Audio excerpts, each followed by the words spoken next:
Our story began with Harry Potter, the boy who lived. A story about a small, bullied child forced to live in a closet by his Daily Mail reading family who finds out he has magical powers and is also rich and owns slaves for some reason.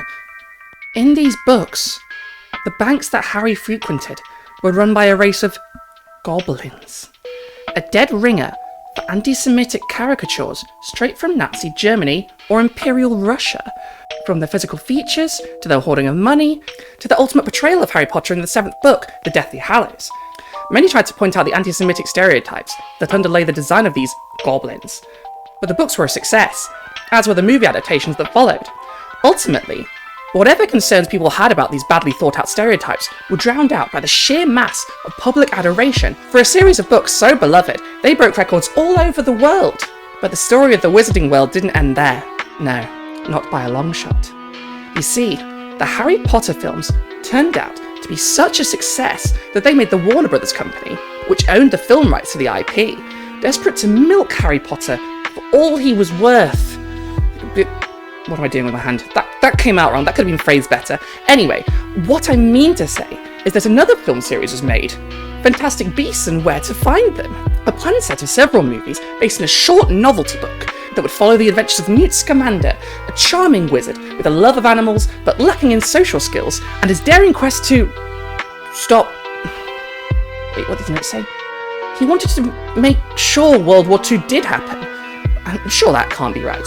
Okay, so if I'm remembering the film right, he needed to make sure the Nazis... Well, despite whatever implications there were in the making of a film where the villain wants to stop World War II from ever happening, I'm sure the confirmed Jewish character they made for the films didn't do anything to add to any rumours that the author might be anti-Semitic, except the Jewish wizard does join Wizard Hitler at the end of the second movie. Well, no matter, because the series was cancelled after its third instalment, and we won't have to worry about this issue anymore. I'm sure J.K. Rowling loves Jewish people, and isn't at all a bigot. Well, I may have spoken too soon. It seems that she is in fact a bigot, and hates transgender people so much that she's actively campaigning against laws set at making their lives slightly less shit. And she hates trans people so much that she's actively promoting fascists such as Posey Parker and Matt Walsh. In fact, the guy she got to work on this new spin-off game, Hogwarts Legacy, which I've heard is all the rage, is a known Gamergate troll with a horrifically transphobic past. But this video isn't about transphobia. Everybody knows that J.K. Rowling hates trans people. Even she will admit to that these days, even if she was more coy about it in the past. No, today, we're just trying to have a little peek at the Harry Potter franchise and see if they've done anything to improve on the antisemitism that's run like a vein of shitty, hateful lore throughout the series thus far. And, oh look, that Hogwarts Legacy game just came out! I'm sure that despite all the controversy surrounding it, it'll at least try and deal with any allegations of anti-Semitism head-on. J.K. Rowling was part of the big crew of angry British centrists denouncing Jeremy Corbyn as an anti-Semite for saying Palestinians didn't deserve to live in an open-air prison, so surely she's improved on this issue? At least? Like a bit? Okay, just let me take a big sip of coffee and read about the main plots of the game. The arrogance of wizard kind. Goblins built this repository. It belongs to us. Enough, Ranrock. It was never yours. I've been wanting to play with this. Miriam's wand.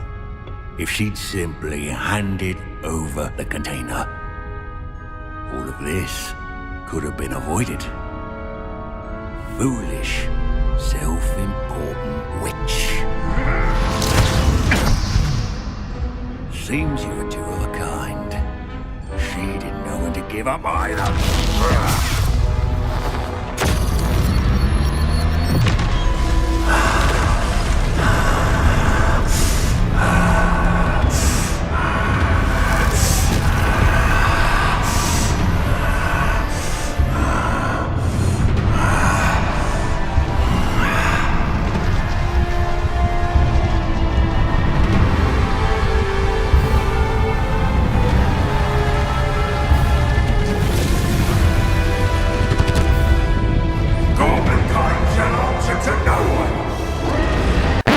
might be worse than we thought.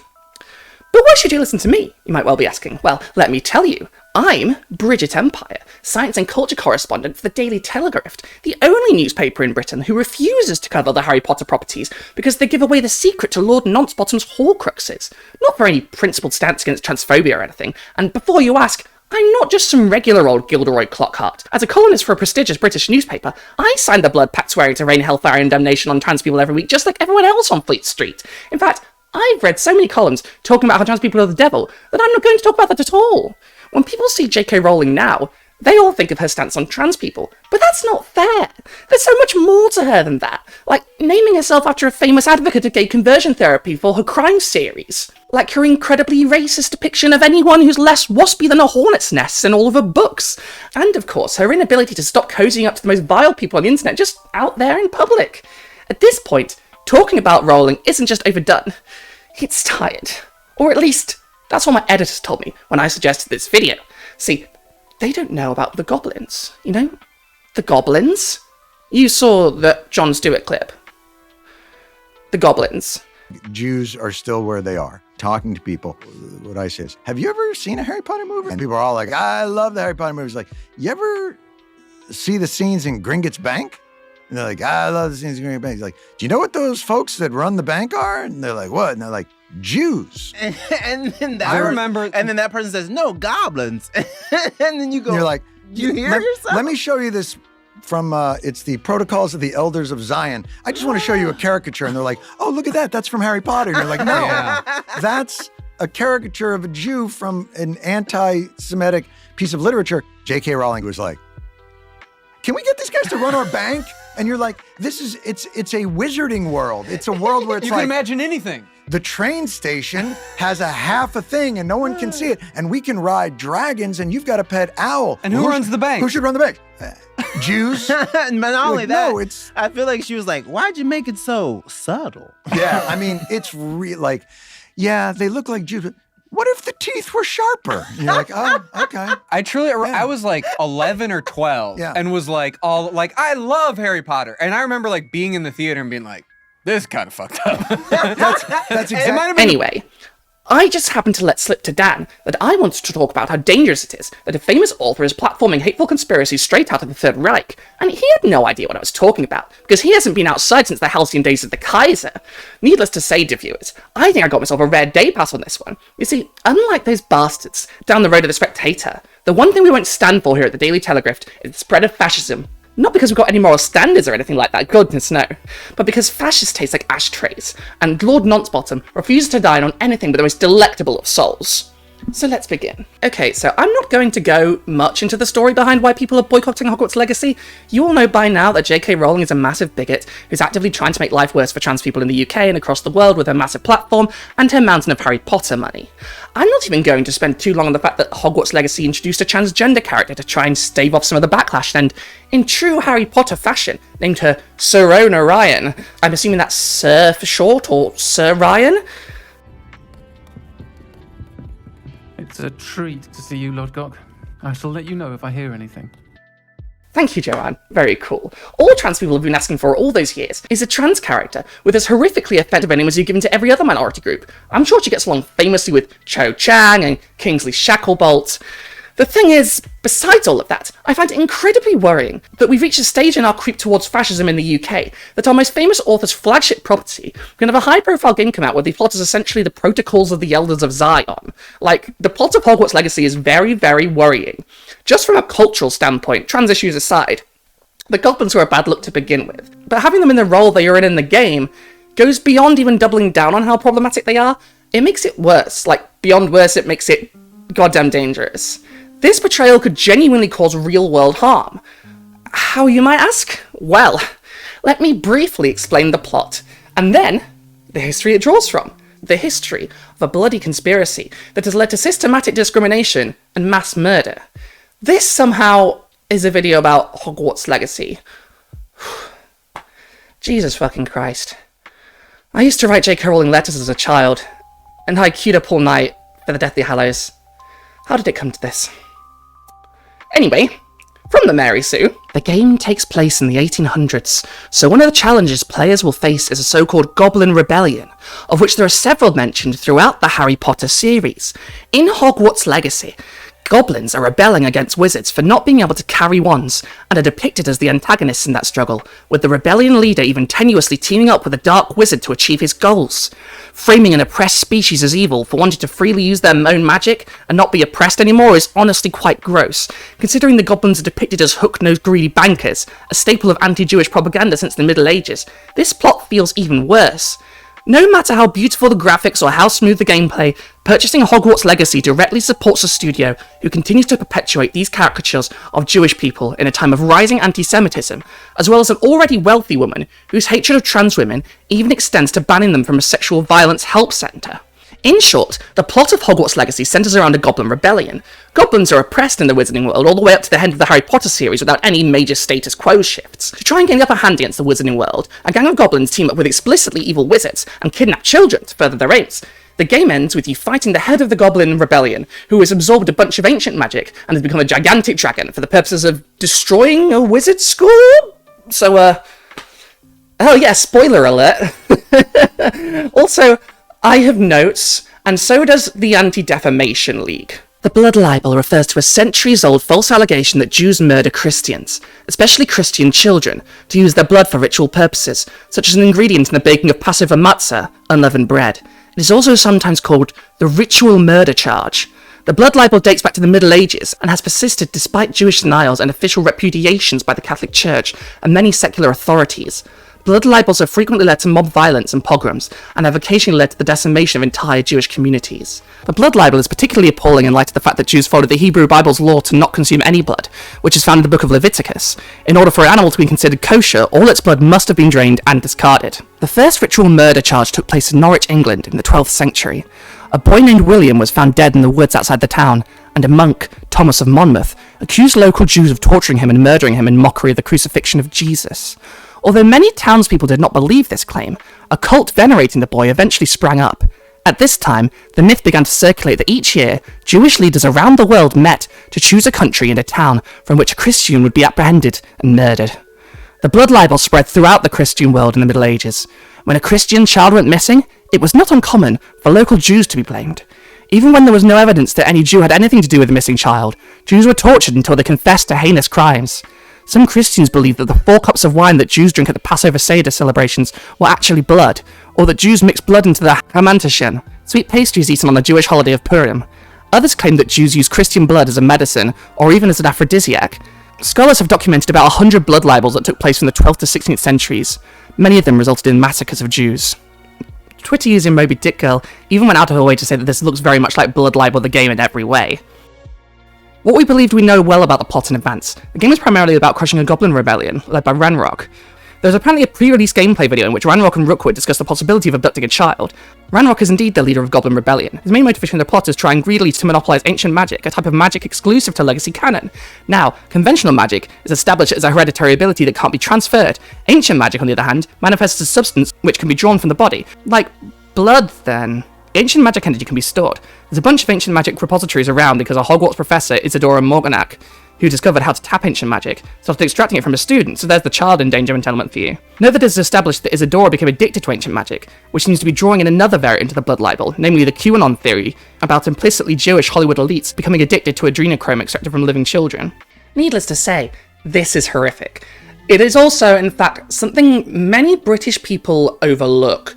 The pogroms against the Jewish population in Middle Ages England were horrific, but many people living in the UK think of anti-Semitism as a thing that was exclusive to Nazi Germany, or if they've seen Fiddle on the Roof, in Russia. The thing is, Britain was at this shit as long as everyone else was, and was one of the first to commit these sorts of hate crimes against Jewish people.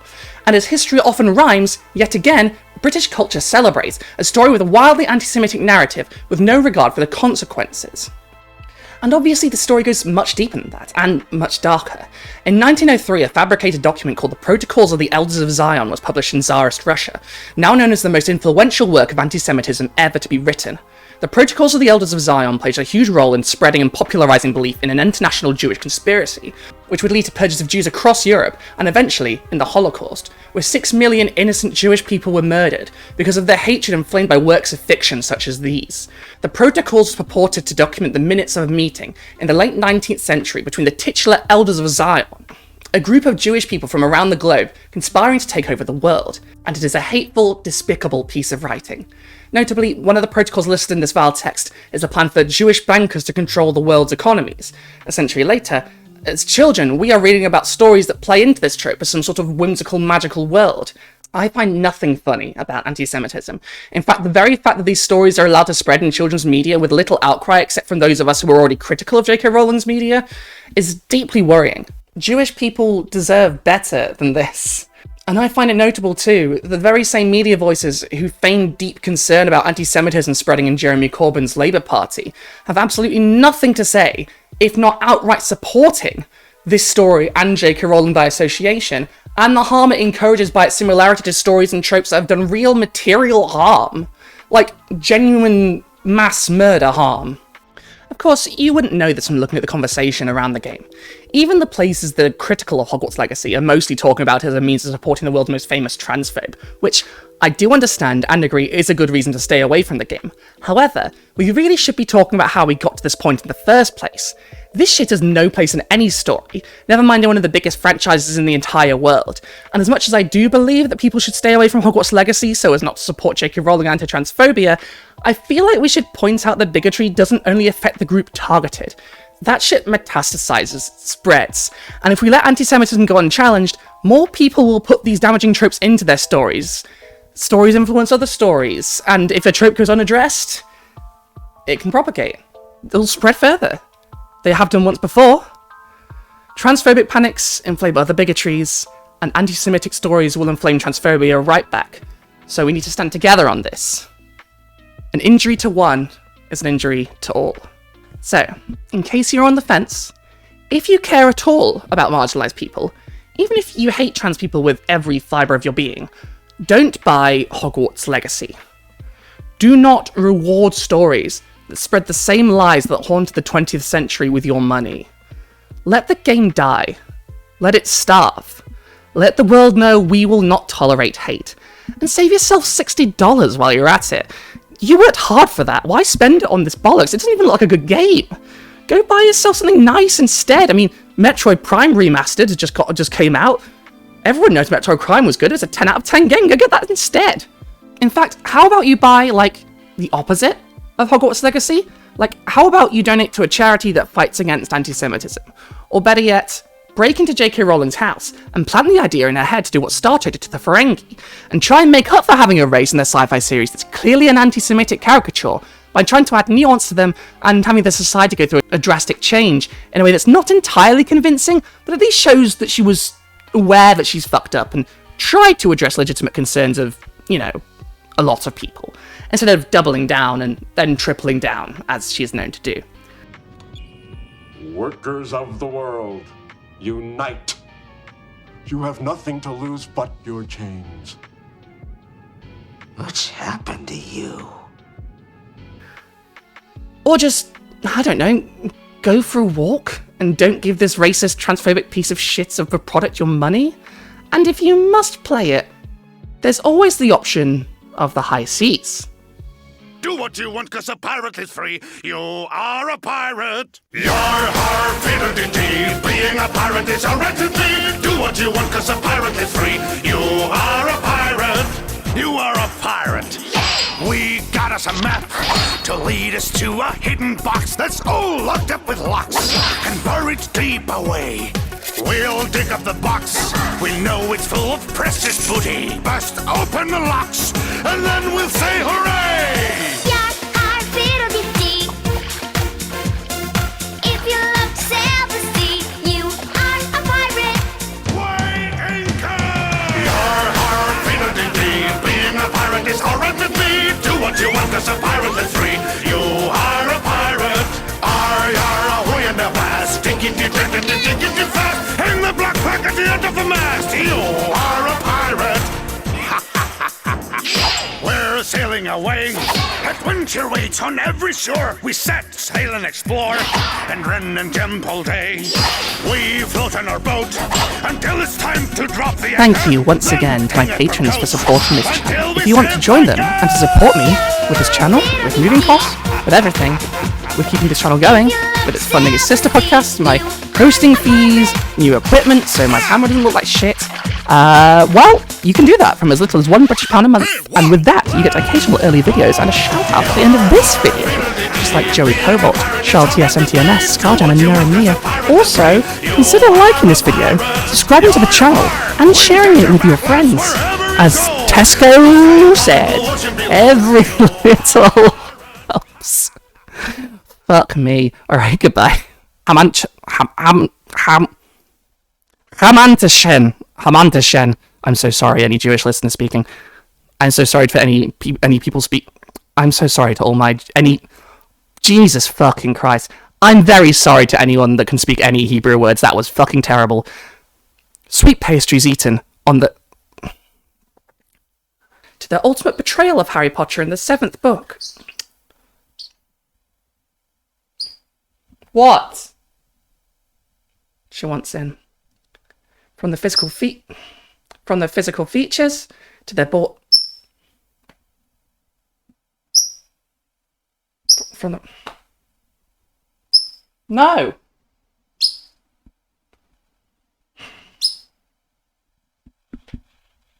What do you want?